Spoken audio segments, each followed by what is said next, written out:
Hey everyone, I'm Kim Horcher from Nerd Alert, and I'm joined by one of our wonderful editors, Elle, and she's also a very good seamstress. She did not want me to say seamstress, but we're doing it. Now, we're both wearing these shirts that you can get from our Indiegogo campaign if you are a donor.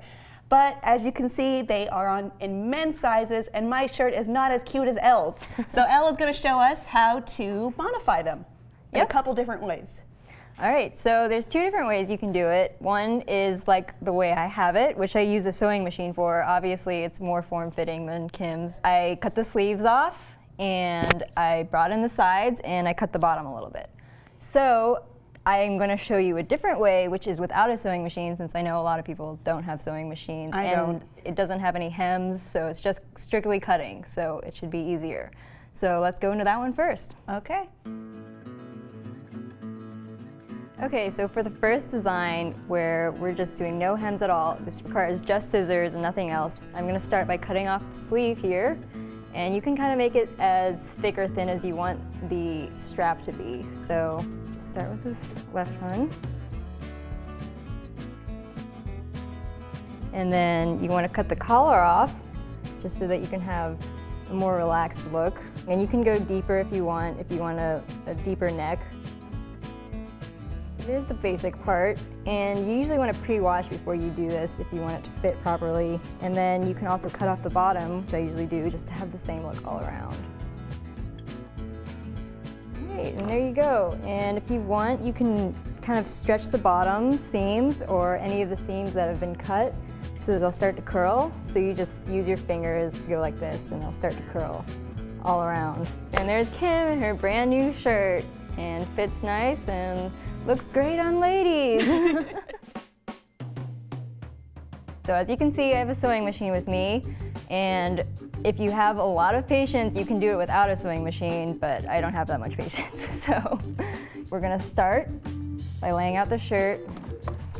And what I usually do to make it more precise is find a shirt that I like the fit, how it fits me. So I have a shirt that Kim gave me that fits her really well, and this is how she wants this shirt to fit her. So I'm going to use it as pretty much like a pattern to cut around. And I'm just going to cut around this shirt.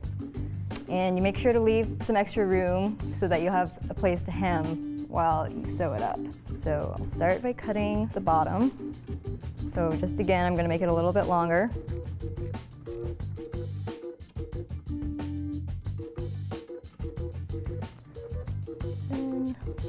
Since this is going to be a sleeveless shirt, I'm just going to fold her sleeves back really quick. And then I'm going to cut the sleeves. I'm going to make sure that I don't cut too far from the edge on this one so that I know that the armholes will fit. So just kind of follow what I do. Again, leave a little extra room. I'm just going to cut to where the sleeve ends here, and then I'm going to cut down to cut the rest of the sleeve off. Do the same thing on the other side. Okay. And then we're going to measure the sides.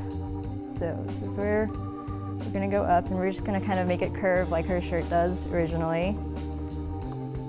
And again, leave an extra inch or so for the hem. So now what I usually do here is I fold it over, because sometimes they come out uneven. So you just want to make sure the armholes kind of fit with each other. And then as you can see, this one's a little bit longer, so I'm just going to cut this one so it matches. And then the first thing I'm going to do is I'm going to hem the armholes. For this, I use a zigzag setting, but it's going to be set at like a 2.5, so it's not a very big zigzag. And I'm just going to fold over where the armholes are, just a little bit, like that, so we can have a hem. And you're going to start at the end, and you're just going to go around. And so just try to keep the fabric the same spacing the entire way around. And if you notice, I'm stepping back on the sewing machine just so that it doesn't come undone. And then the next thing I do is I sew up the bottom and do the hemming at the bottom. And again, just do an inch or so of hem, maybe less.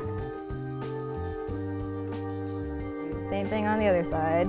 Just make sure it's the same length of fold over on the two sides so that when you sew them back together, they'll match up. Last part is just sewing up the sides.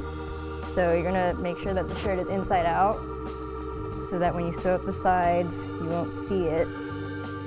And then just match up at the armpit and at the very bottom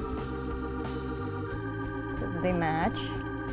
And then I usually start at the bottom because if you get to the arm and it's a little bit off, you can always hide it there.